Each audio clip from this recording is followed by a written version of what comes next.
Hey guys. Hey Peter. Mark, hello. James P, good day.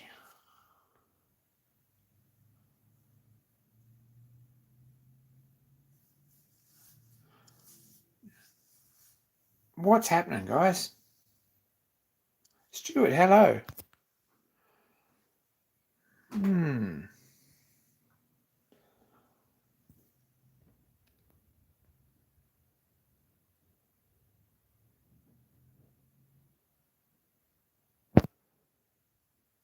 Yeah, same here. It's been one of those days. One of those weeks actually.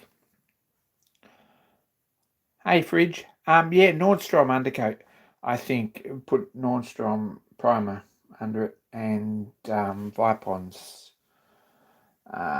basically their coach enamel over the top of it. And then their stripe paint with a bit of hardener in it on top of that. So sorry. Yeah. Gentleman Randy, g'day. That's a conversation about roller paint. Nordstrom make a very nice primer. We've been using one of their primers on stuff around the sawmill at Shannondale, and it's a pretty nice product, but there's a very good one too that'll go under the roller. Hey David. Hey Wazza. And then Vipons make basically an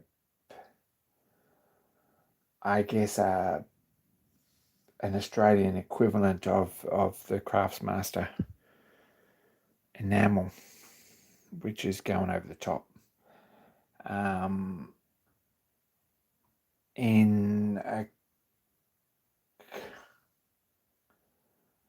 a colour called light slate grey, which is photographic white traditionally. A photographic grey. So this is all off the record stuff, but paint the roller is going to be photographic grey with a white stripe. I think it's pretty nice. I've got some photographic evidence that there actually was at least one roller from the ones imported by Austral Engineering Supply Company in Sydney that was painted that colour. So pretty confident it's not the one that I've got.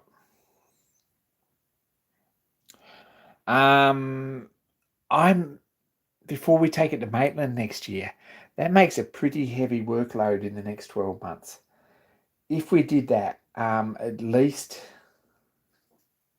the tender and the forks and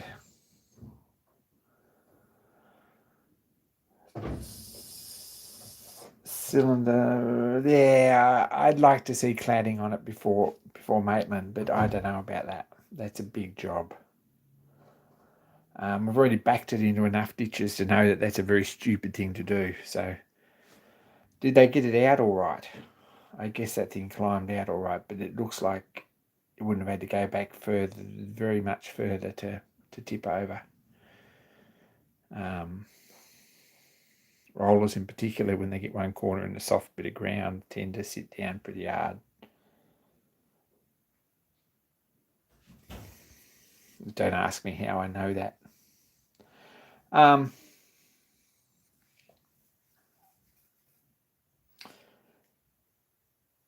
Hey Mark. So,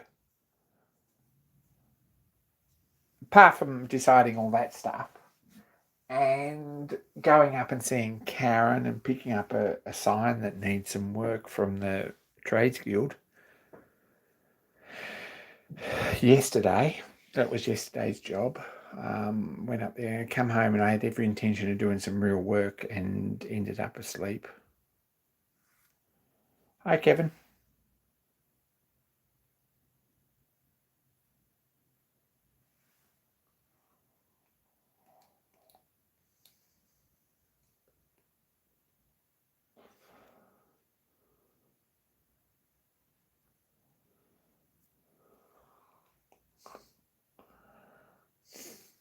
I actually took the drawing for the pattern for the other side.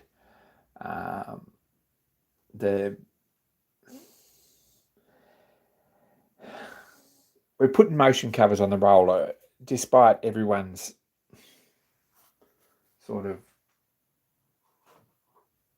bad grace about it all.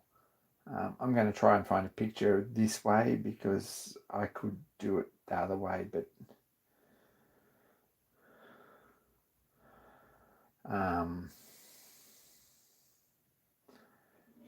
yeah,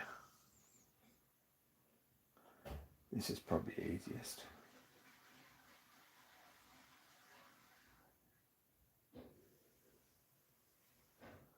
I'm going to rotate this so we can actually see it. No, the rotation's on.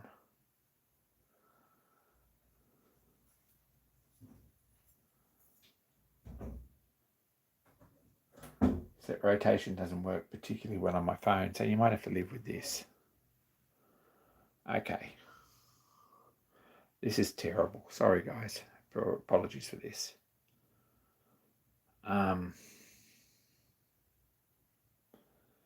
Anyway. We'll try and get that balance somewhere. This is a black and white photo of... Don't you just love this? It's a black and white photo of a roller that went to Austral Engineering Supplies. Engineering supply company in Sydney, in Kent Street in Sydney. On this side, on the motion covers, which is there beside the roller, it's got a plate that says Austral Engineering Supply Co. We're working on getting that done. On the other side, it'll have the nameplate. So that's at this point. I don't believe this is my roller, but that's at this point what we're going to do. And grey all round except black smoke box. Probably black horn plates and grey tender, grey motion covers, grey wheels. There's no way I'm going to put a scarifier on a roller. That's why it's noisy to start with. Is at some point that someone's put a scarifier on it.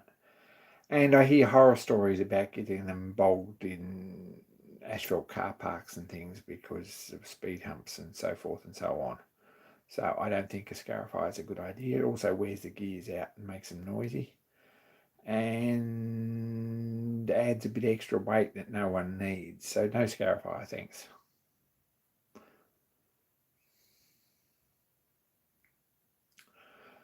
So that's it. Actually, we've actually got like actual picture there. It needs a step on this side, absolutely. Now I have a drawing of the step. Just so we know I have a drawing of the step. That's something that's happened this week.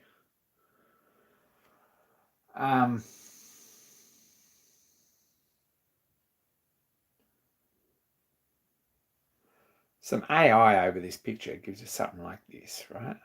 Which is photographic grey with a white stripe. And not terrible. That's the colour scheme anyway. If we zoom this in a bit, which we were going to, you can see that big plate on the side, sort of, that says Austral. You can't see that, but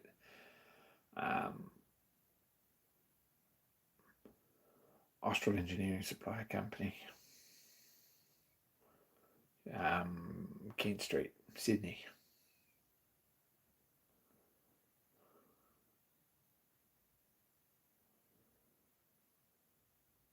This plate's off the front that someone's put. I'm not impressed with this phone at all. Anyway, to give us a bit more of an idea about colour schemes, because I'm so organised here.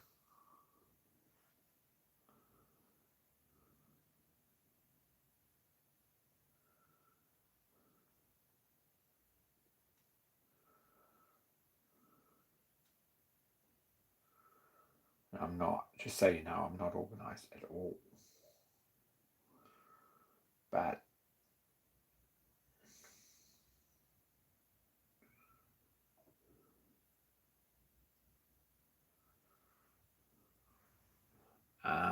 This is Talisman. Somewhere, sort of an idea. That's the colour scheme we've got in mind. Anyway, one day, long time in the future, when someone's going to give me a hand to polish some brass, that's what we might end up with. Anyway, that's that.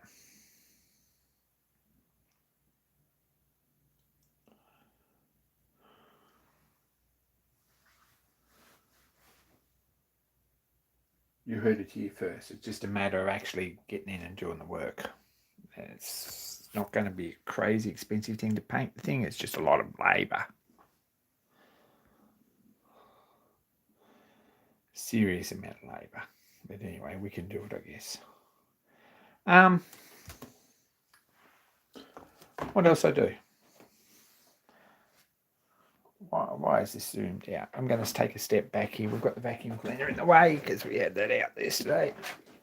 I did do some things when I got home. Why is this zoomed in?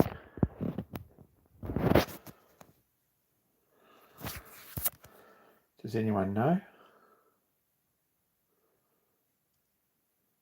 Let's try that. Sorry, guys. So phone number ended up on here as promised. So let's fill that in. That's nice. Onto the whole box painting job. Put a stripe around the top.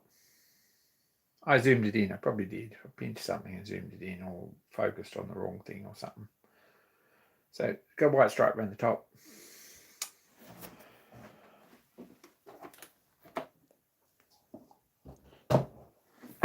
Started on this, which is terrible lighting here, but started on this garter belt buckle in signer thing.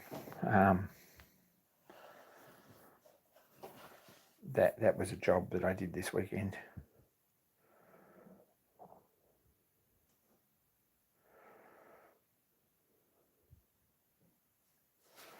Coffee sounds like a great idea.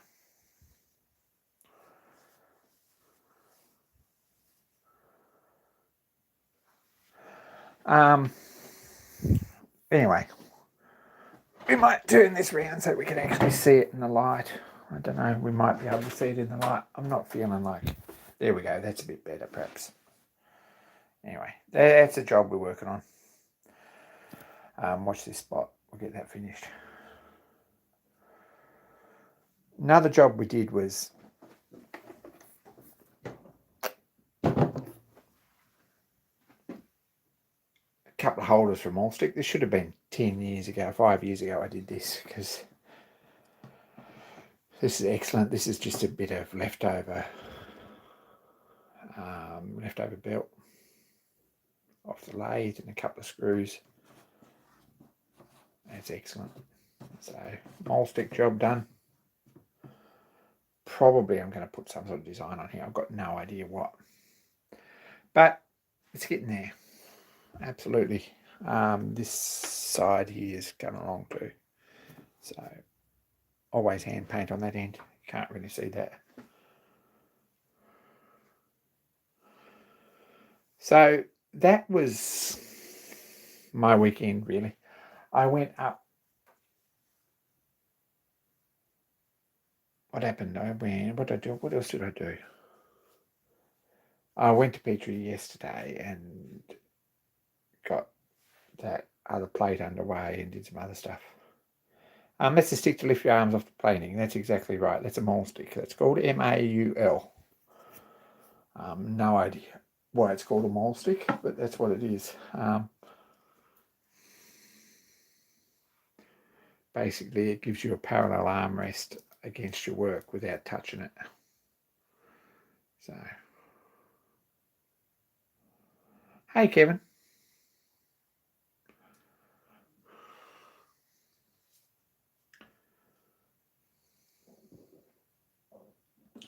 So, that's that.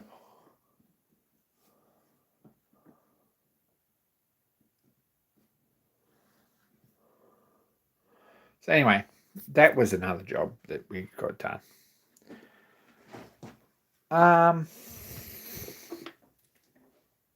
Let's put this down out the other way somewhere. Maybe. Not doing very well with that, but it is out the way. We've got some bench space here, which is awesome.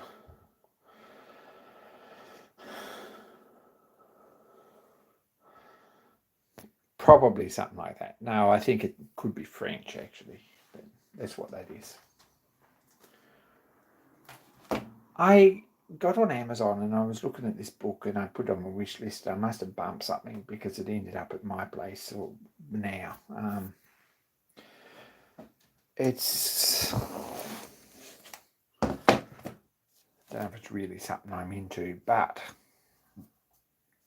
it wasn't expensive and it's a nice book. I don't know if Jim Tiernan is still alive, but there's some admissions in this book too I didn't really think much of, but it's irrelevant.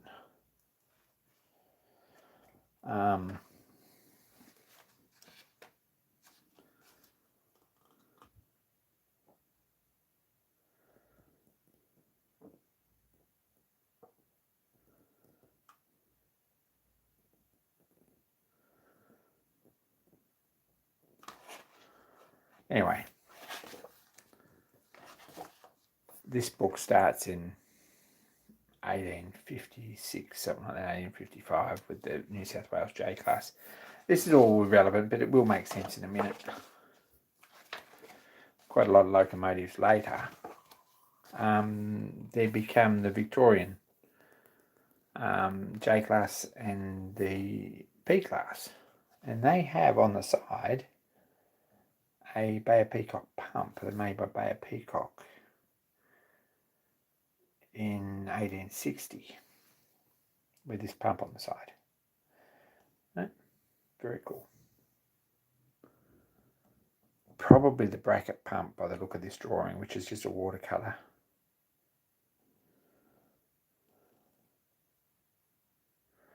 Yeah, same time. There you go. That's the time.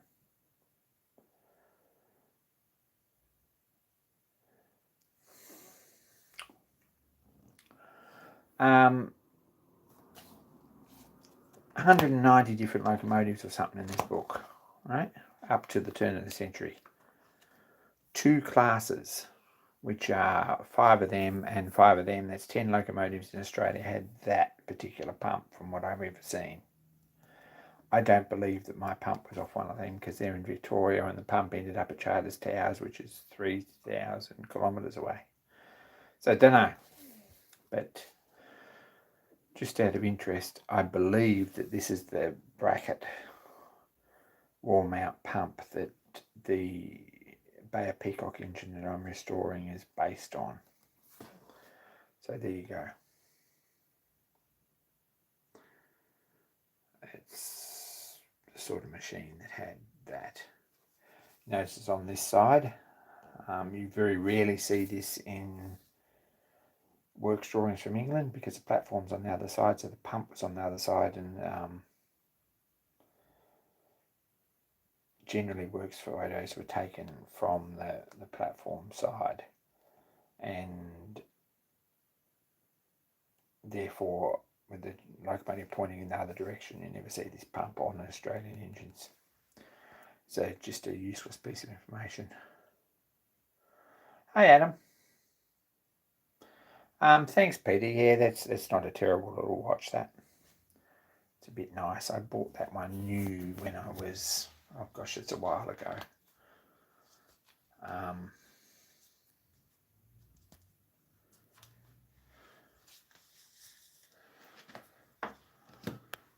Just as an aside, it's an RW Tradition. It's about 20 years old, I guess, probably. I'm going to say that mark is actually on the glass, is it? And not on the dial or on the inside. Don't know. I haven't had this thing out of the box for 10 years.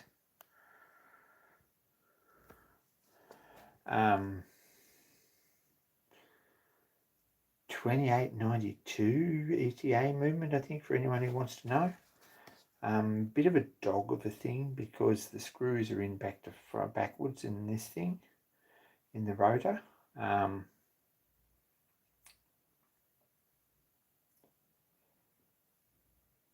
while it's all nicely finished, the screws, so you've got to undo the 3 screws. There's one on this side and there's 2, one here and one here, to take the rotor and the whole system off to undo the screws from the back. So if that comes loose, you've got to take the thing apart. But not a terrible little watch, properly mounted into the watch. No plastic, no nothing. Enamel dial. Aftermarket band, but original buckle. Yeah, if anyone's interested in watches, it's a bit nice. I kind of like that. Just so you know, it's one of a few that I own. And it's the first time I've worn it for years and years and years. It probably hasn't been going for 10 years. But anyway, fired up and it's keeping time. Anyway, that's the pump. B-class. 1859 by Bear Peacock in Manchester. His numbers 115 to 119. £3,000 each, through nearly £4,000 each. Broad gauge, I guess, assembled at the Williamstown workshops. Spark arresters.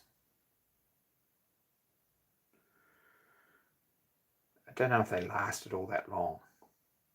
One of the locomotives remained in service in 1918 and was used to help string the overhead electric lines in Melbourne. There we go. 50 tonnes, 1400 weight, with a combined length of 43 feet, buffer to buffer, so a fairly big engine. Anyway, and that's a passenger version that comes as well. Bill's right, absolutely. He's onto it. Anyway, maybe,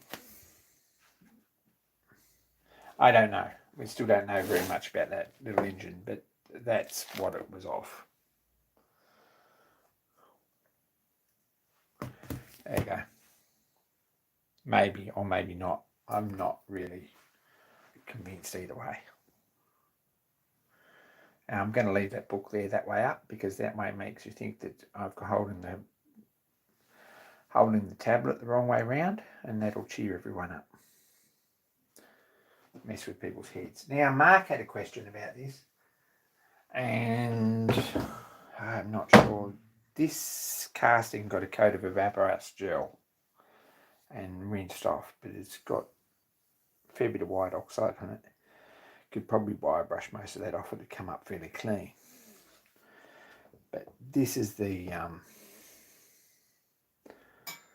Bay of Peacock cylinder steam chest cover, which is tiny.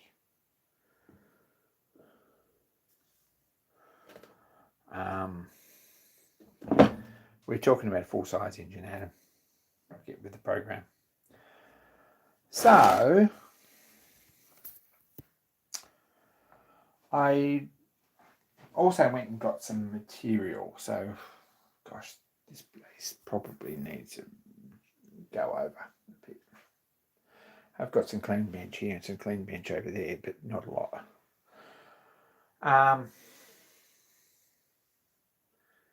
Length of 30mm, the length of 16mm, or an offcut that was about that much left. It was about 3/4 of a metre, something like that, 3 feet, something like that. Don't know, didn't really measure it. It's not that much.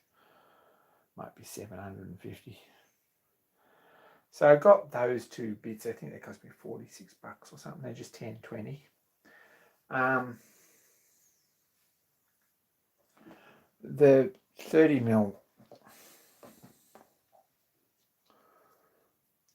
is getting turned into 1/2-inch nuts. Right?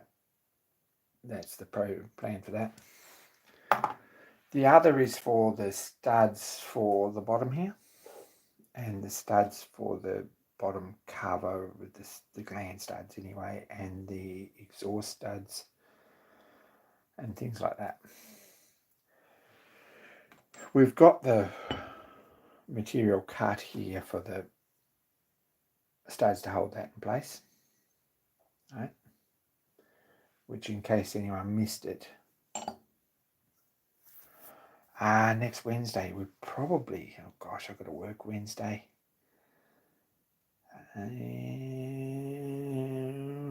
We haven't thought that through very well. Dan, we haven't thought that through at this point. We'll see.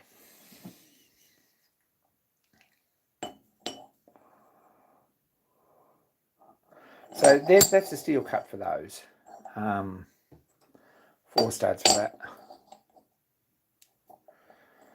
Okay, that's very tempting. If I left,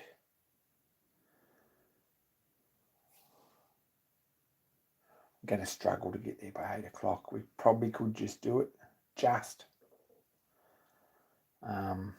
We'll see how we go with that.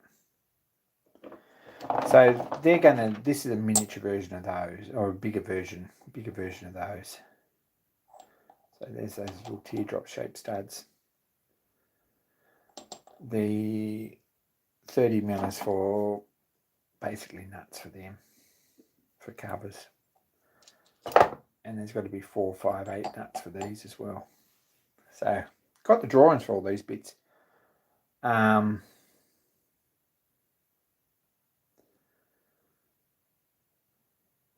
It's the only day I'm working next week is Wednesday.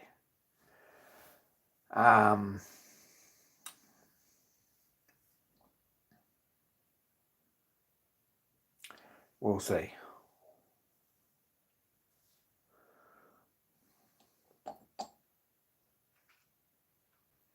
I'll give that some thought. Keep you posted. So I have drawings for all these bits. I have made a request to find drawings for this bit and cylinder and stuff like that, piston and stuff. Half hour late we can definitely do without too many problems.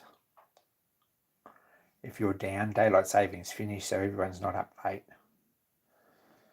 There will be beer on all levels because we got Thursday off being Anzac Day. So there you go. Also on Thursday we want to do a crap load of work, so we won't get too completely out of our heads. So I had intended to start machining this weekend. Never happened. Never ever happens.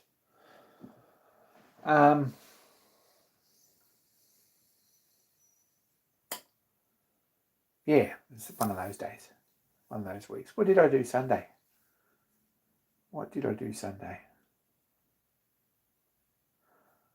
I feel like I went somewhere Sunday. I had Nick Jarrett call in early in the morning on Sunday and for a yarn for a bit. And then I spent most of the day paying bills and chasing around, doing errands and things, and a lot of Monday as well. Monday I did get some painting done. Tuesday I went to the foundry. So that was my weekend. What's everyone else done? We've got that covered pretty well. Got that project fixed, and we've got the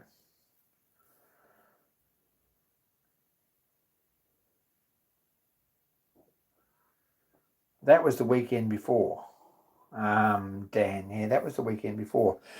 I was very careful not to tell anyone about that there was a window of purchasing opportunity that happened the weekend before that we didn't tell anyone about. Yeah, it seemed like there was gaps in our weekend before last week in the live stream, and apologies for that because there were gaps.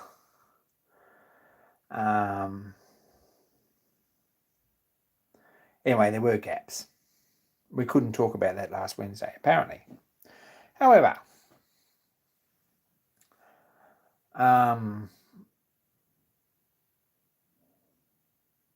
there's a portable coming home. More about that and as we go, and probably we might cover that next week if we do live stream half hour late. Anyone who's listening, watching. There's 14 of you here. That's probably all that's going to turn up. But for half hour late, it might be 40 minutes late. Next Wednesday at Fridges. And it's a public holiday in Australia, so anyone who's, unless you're going to the dawn service, you can stay up a bit later, won't hurt you.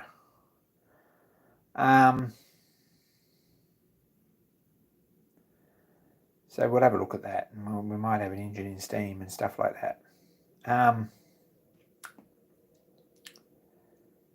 Stuart got his BA tap and die set. That looks all right. It looks pretty good.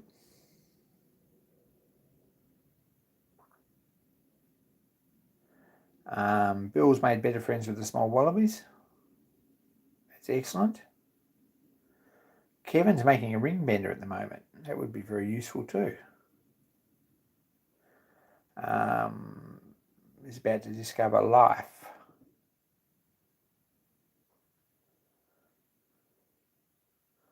And in particular, life in chainmail.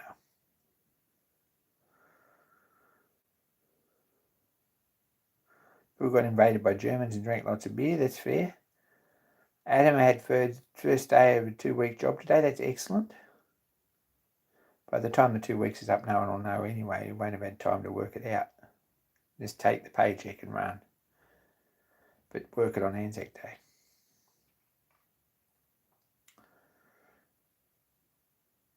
As long as they're paying public holiday wages. My workplace is not paying public holiday wages, which is why I've got Thursday, Friday, Saturday off for a road run.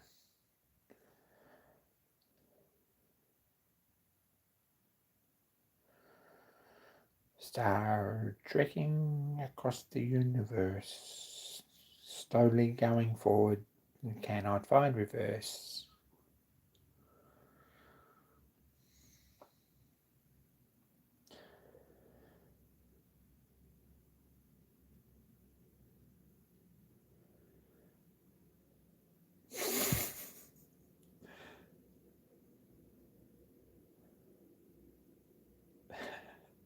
You can all join in the chorus.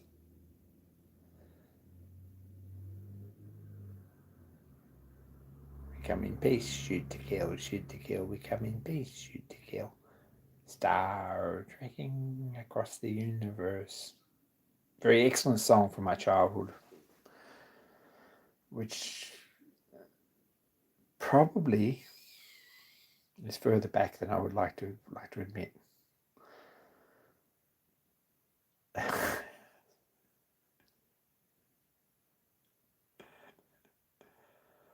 Anyway.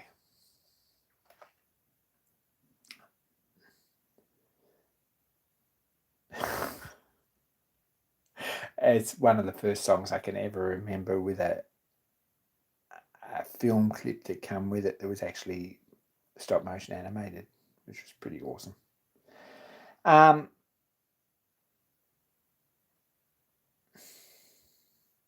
Has the shed coming along at Dan's place? There's not been a lot of progress this last week or so. I think Dan went camping with his wife as a sort of a ruse so that she didn't notice extra steam engine parts.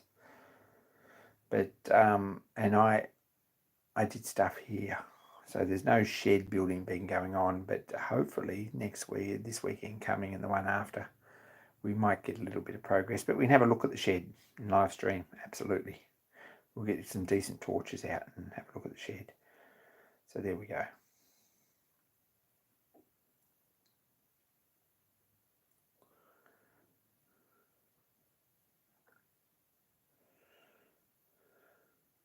Apparently it's raining, so it's probably going to rain all weekend.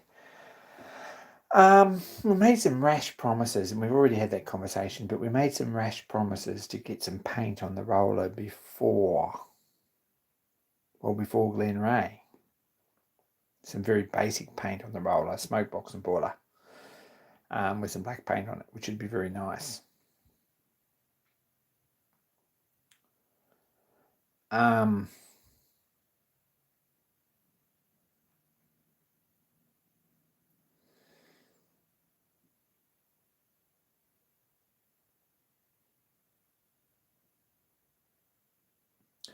that leaves us with this crazy rash promise that we get some paint on and some boiler cladding back on the thing before Maitland next year. Jeez Louise, that makes me tired just thinking about it.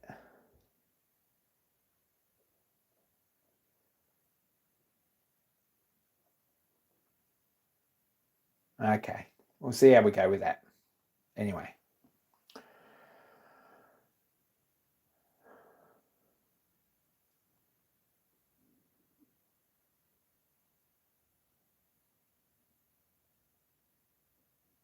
Next week we won't be as early. We might not be starting live stream till about this time, so you can all sleep in. I reckon we shouldn't be far away at I'll schedule it for 8:30 Australian time, Eastern Australian time, and I shouldn't be far away by then. If I can get away a little bit early, we might just do it by 8, but we'll see how we go.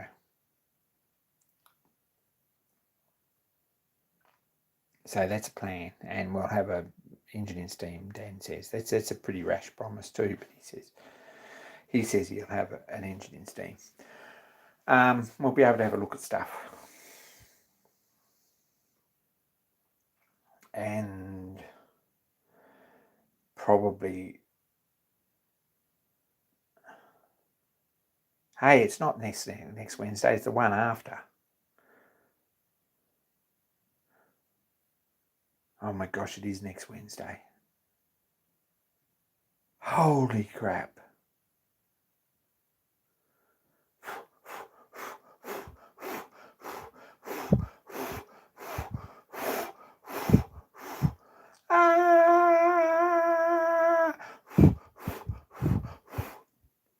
No, it's not quite that bad, but it is a little bit. Next Wednesday is a road run. Now, it's Anzac. It's not really a holiday. It's Anzac Day, which is basically a Memorial Day. It's the day that the Australian and New Zealand Army Corps landed at Gallipoli in World War One, and got the absolute pants beat off them.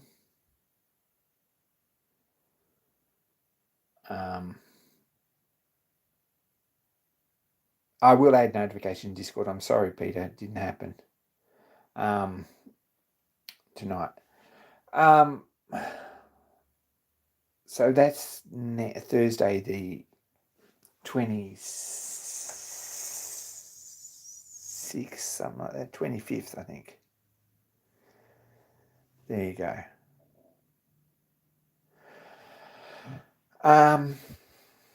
Which means a public holiday. I'm guessing we'll have last post and Revalley at about 4:30 at Fridges, because that's usually what happens, and I'll take my bugle especially. Might get Graham over on the bagpipes to wake him up if he has a big night.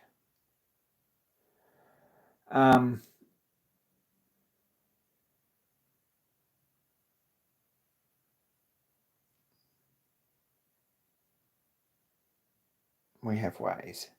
So then Thursday, we've got to prep this roller for a road run. And then Friday, we've got to get it out to the road. Then Saturday and Sunday, we're going to do a road run. Monday, I'm probably going to pull the thing in and do a bit more to it, depending on how we're feeling. We'll usually be very, very sore and not really feeling much like it, but we've got to pull the doors out and everything ready for a boiler inspection and ready for some paint.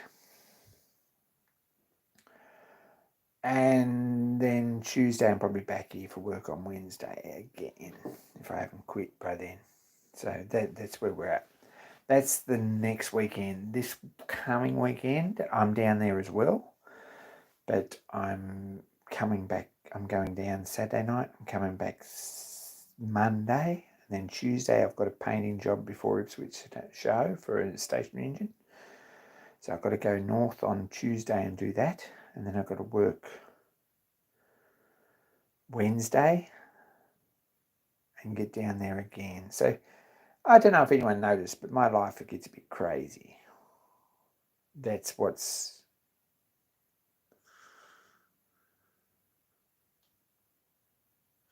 In 2 weeks, it's getting close to 1,000 kilometres, something like that.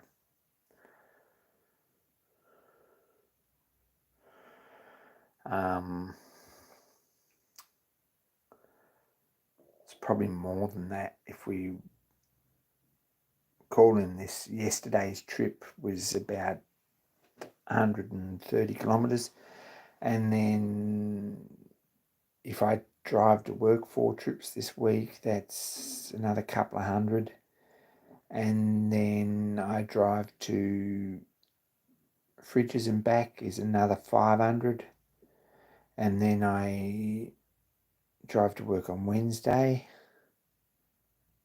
and down there, that's another 250, and on Tuesday before that we've got to go to Ipswich, so that's another 200 or so, and then I've got to come,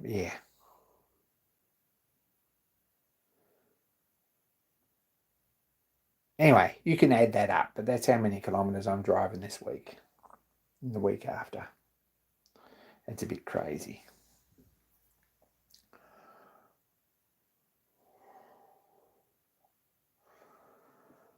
Anyway, that's one-way trip to Sydney. So there we go.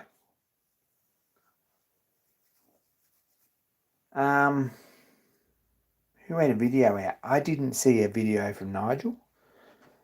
I didn't really look, but I didn't see one. Who else did I see a video from? Don't know.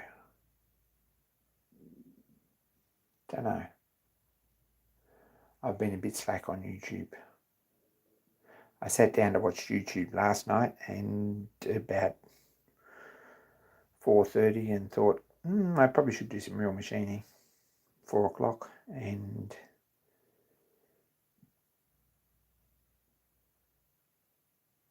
ended up sound asleep for a couple of hours.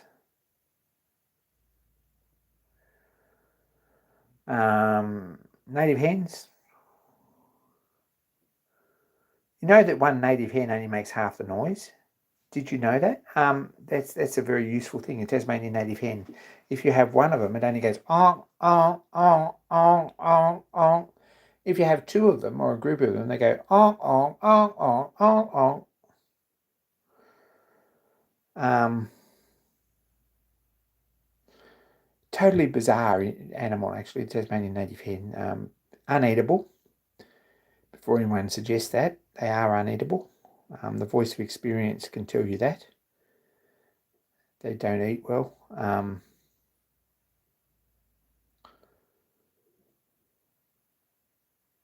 No, they sound nothing like an ibis. A native hen is flightless too. That's another really bizarre thing about the native hen, is that it doesn't actually fly. It just runs in a zigzag, so nothing can catch it. It's a very, very quick runner, but it runs a certain distance and then turns it exactly 90 degrees and runs it a bit more and then does it again.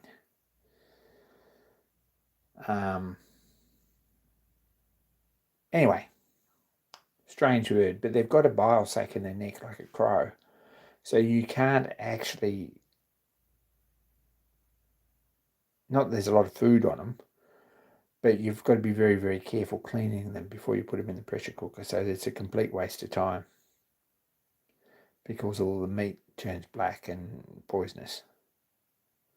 Anyway, that's irrelevant, but it's something I learned in my childhood. Can't be. You'd be much better off picking off a black swan than a native hen if you were getting hungry.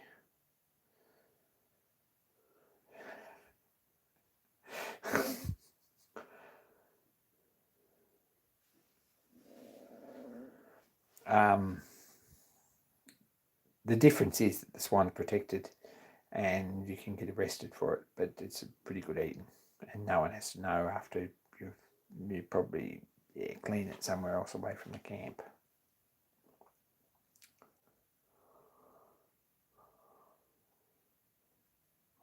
You didn't hear that from me. I don't know anything about that. That was not a very smart thing to say on live broadcast. But there you go. The native hen, which has got an actual name. It's oh my gosh, I'm not sure what the name of it is, but it's not a shearwater. That's a mutton bird. But they don't migrate because they can't fly. So they're sort of a strange little animal. But yeah, they only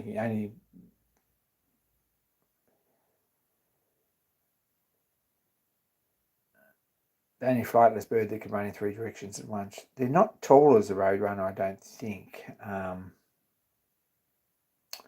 They're generally only like off the table. They're probably that tall. Not that you can get up close to one. I don't know anyone who's ever got up close to one because they're a little bit flighty.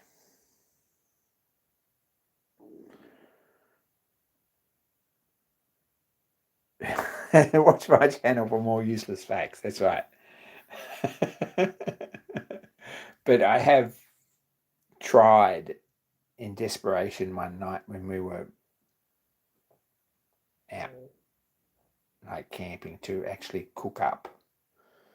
One of the many dishes we tried to cook up a native hen, and it wasn't much.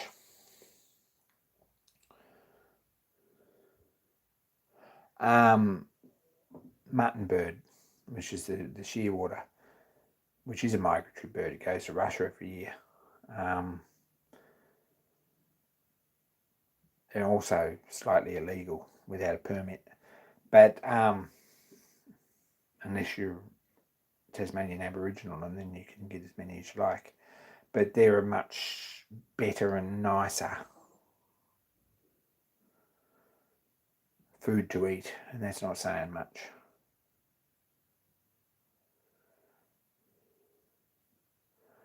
Mutton bird's pretty good if you cook it right. You don't want to salt it down too much because salted mutton bird's pretty awful. My grandfather used to say when he had a sore throat that he needed a mutton bird on a string, which gives you some idea of the consistency of the meat. Very good for a sore throat.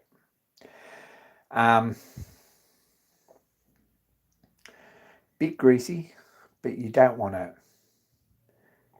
steam them or fry them, or you want to sort of separate them, spray them out, and flatten them out a bit like an animal, like you'd be cooking, say, a quail or something like that. Cook them out flat on a grill so that the fat runs through, and you want to do it outside, and they're pretty edible then. Pretty edible. You can sit down if you eat them. If you cook them properly, you can sit down to a dozen of them, and they're good food. But it's an outside delicacy. You probably don't want to cook them in the kitchen. Anyway.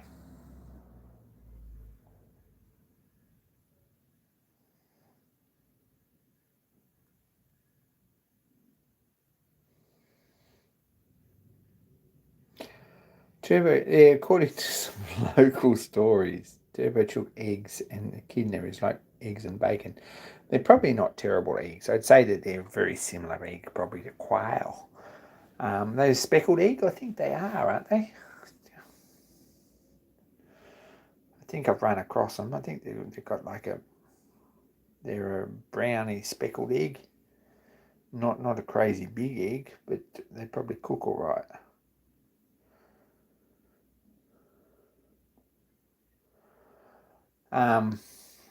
Interesting.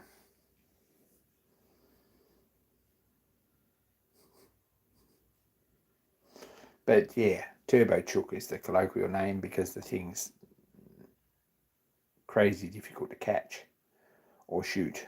They'll outrun a dog or a Tasmanian tiger, a Tasmanian devil there's no way. I mean, you need a really good dog to catch one, and then it's just pure luck. And it's not. They keep trying, but it doesn't happen very often. They're a very difficult thing to catch because of the weird way that they change directions.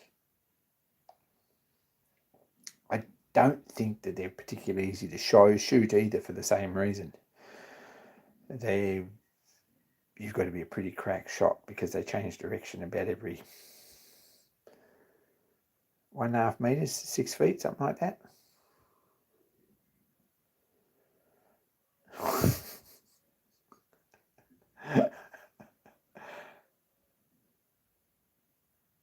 And they'll keep you awake all night too. That's another thing. They've got a pretty raucous sort of a tone. And when there's more than one of them or a flock of them, they all do that. And they do it in sync. So they all make the same noise. It's pretty strange.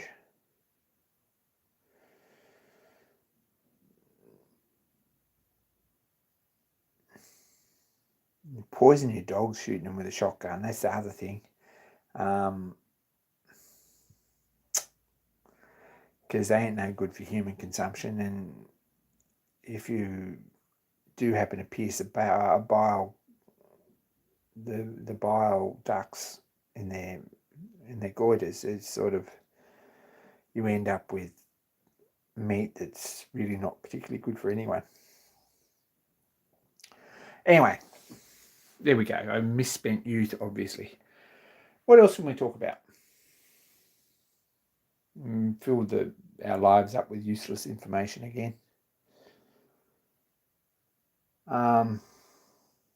Bought these paper cups and they're no good. There you go. These are one of life's useful things. There we go. This is the most useless paper cup.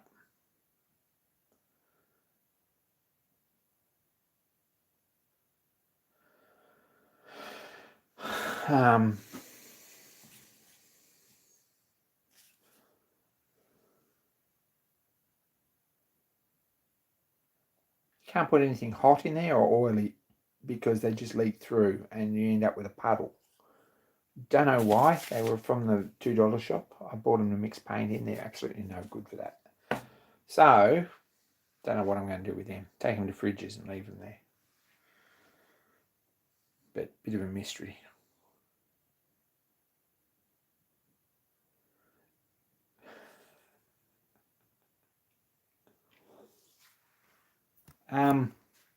Didn't get anything done on the launch before James actually asked. Nothing at all happened on the launch this week. Didn't even start it. It's going to get a bit of work in the next couple of weeks. But I've got 2 sign jobs to do. And I'd like to get my box finished. And I'd like to get a bit of work done on the roller. So for the next 3 weeks or so, we're going to get sweet FA, actual machine work done. Anyway, John Creasy, are you home, John? It looks like you've had an amazing holiday. Speaking about eating the local wildlife and stuff like that. Seen some good footage. Really enjoyed your pictures. It looks like you had a good holiday. If you're back, welcome back.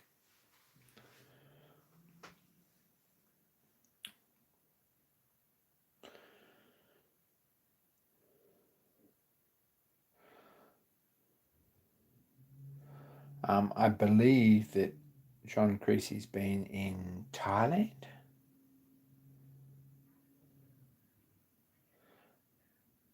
James went round the corner into a estate sale and cursed himself. Yep, that'll do it every time. I try and avoid those at the moment.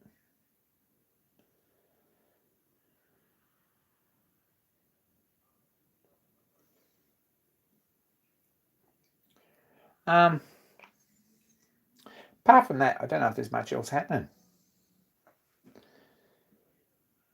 Really at all. That's about it. I really appreciate you guys all tuning in and giving me a pep talk about getting things done. Stuart got a machine level. Looks like not a bad little thing. I'd like a review of it.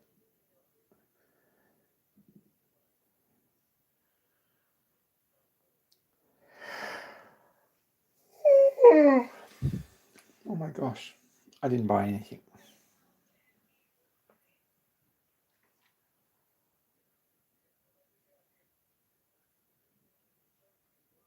Oh, except this book, which I wasn't really intending to buy, but it just happened by mistake.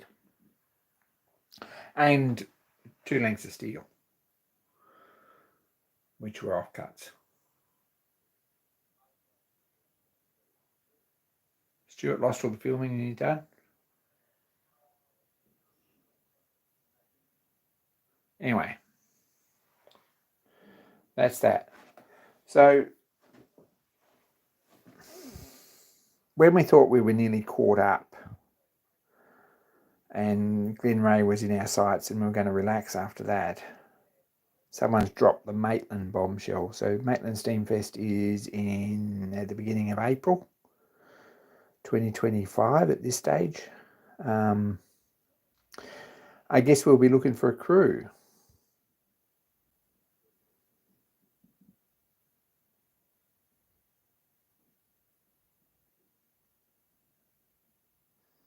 So there we go. Anyway, I'm out anyway. I think I'm going to call it. Thanks everyone for tuning in. Be kind to each other. Let's get some things done. Yeah, I'm the same place exactly, Bill. I understand that. And more soon, probably. But next week we'll be half hour late. I will advertise it around. We will be half hour late at least. We might be 40 minutes late, but it should be a pretty good show. So tune in. And daylight savings finished, so everyone on the eastern side of Australia is not going to be all that far behind. And we'll get some steam engines going and stuff. So that's the story. Sticking to it. I'm out. We'll catch ya.